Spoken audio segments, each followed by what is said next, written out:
முதல்ல திரு பாலச்சந்திரன் சார் உங்ககிட்ட இருந்து தொடங்குறேன். இப்போ இந்த காவிரி மேகதாது விவகாரத்தில் என்ன நடந்துகிட்டு இருக்கு அப்படிங்கிறத நம்ம பார்த்துட்டு இருக்கோம். நீங்கள் கர்நாடகத்தில் பெங்களூர்லேயும் இருக்கிறீங்க. என்ன விதமான விஷயம் காவிரி தொன்று தொட்டு இல்லை இதற்கு முன்பான இருந்த ஆட்சி காலத்திலேருந்து இப்போ வரைக்கும் நடக்கக்கூடிய விஷயத்தில் என்ன வேறுபாட்டை நீங்கள் உணர்றீங்க?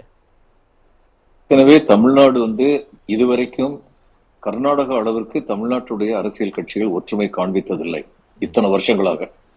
திமுக போய் இவரை போய் பார்ப்பாங்க, நீர்வளத்துறை அமைச்சரையோ பிரதம மந்திரியோ, அதிமுக தனியா போய் பார்ப்பாங்கன்றது திரு ஸ்டாலினுடைய சமயத்துல ஒரு முயற்சி எடுக்கப்பட்டது, எல்லாரும் சேர்ந்து போய் பார்க்கணும்னு.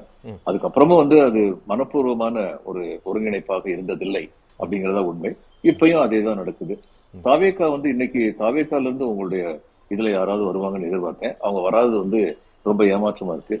தாவேகா இதுல பொறுப்பில்லாத தன்மையோட நடந்துக்கிறாங்க. அதாவது சில சமயங்கள்ல பப்ளிக் டெமான்ஸ்ட்ரேஷன்ங்கிறது தேவை. அதை கர்நாடகா கரெக்டா பண்ணும். நிர்மலா சீதாராமன் கர்நாடகாவிலிருந்து தேர்ந்தெடுக்கப்பட்ட ராஜ்யசபா எம்பி, நிதித்துறை அமைச்சர். இந்த காவேரி பிரச்சனைக்காக வேண்டி அவங்க போய் பிரதம மந்திரி பார்க்கும்போது இவங்களும் போவாங்க, கூடவே போவாங்க. மற்ற எம்பிஸோட சேர்ந்து இவங்களும் இது secular Janata party, Congress, BJP 3 கட்சியை தந்த எம்பிக்களும் ஒருங்கிணைந்து அங்க போய் தங்களுடைய கோரிக்கை வைப்பாங்க. அது மாதிரி தமிழ்நாட்டுல வச்சதே இல்லை. இதுக்கு முன்னாடி தமிழ்நாட்டுல இவங்களுக்குள்ள வேறுபாடுகள் இருந்தாலும் தனித்தனியா மீட்டிங் நடந்தாலும் பொதுக்கூட்டங்கள் மூலமாக மிக மிக அழுத்தமாக தங்களுடைய கோரிக்கையை வைத்தார்கள். இதுல ஜனநாயகத்துல ஒரு முக்கியமான அம்சம். நம்ம கையில சக்தி, நாமே முடிவெடுக்கக்கூடிய சக்தி இல்லை என்றால் முடிவெடுக்குவதற்கு வலியுறுத்துவதற்காக எம் மக்கள் அனைவரும் எம்மோடு தோள் கொடுத்து நிற்கின்றார்கள் அப்படிங்கிற உணர்த்துறதற்கு சில பொதுவெளி போராட்டங்கள் தேவை. அதுல தாவேகா தவறிக்கிட்டு இருக்குன்னு சொல்லி நான் நினைக்கிறேன். இதுல எல்லாரும் சேர்ந்து ஒருங்கிணைந்து விவசாயிகள் சங்கத்துக்கு கீழே பண்ணிருக்கலாமே. திமுக, அதிமுக, தாவேகா எல்லாருமே சேர்ந்து பண்ணிருக்கலாமே. அதுக்கப்புறம் இன்னைக்கு நேத்து வந்ததா பிரச்சனைன்னு சொல்லி கேட்கறது கொஞ்சம் சின்ன பிள்ளைத்தனமா இருக்கு.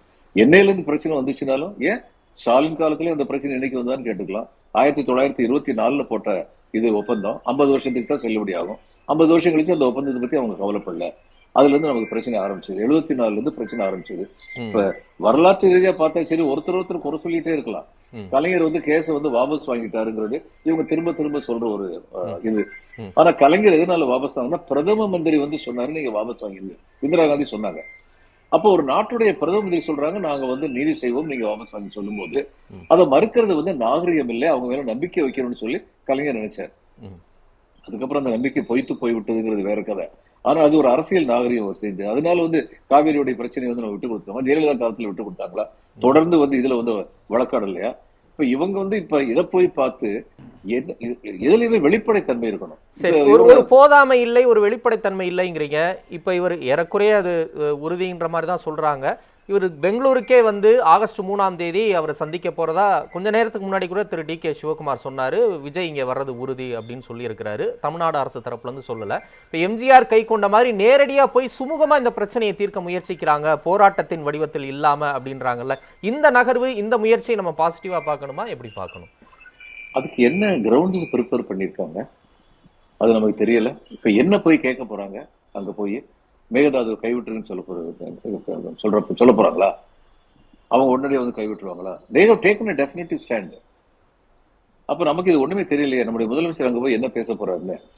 எம்ஜிஆர் காலத்துல அவருடைய பாணி வேற மாதிரி இருந்தது. அது உண்மையில நடந்ததா இல்லையா நமக்கு தெரியாது. ஆனா சொல்லுவாங்க, தேவராஜ் அரசு முதலமைச்சரா இருந்த போது எம்ஜிஆர் அவர் வீட்டுக்கு காலையில போயிட்டாரு.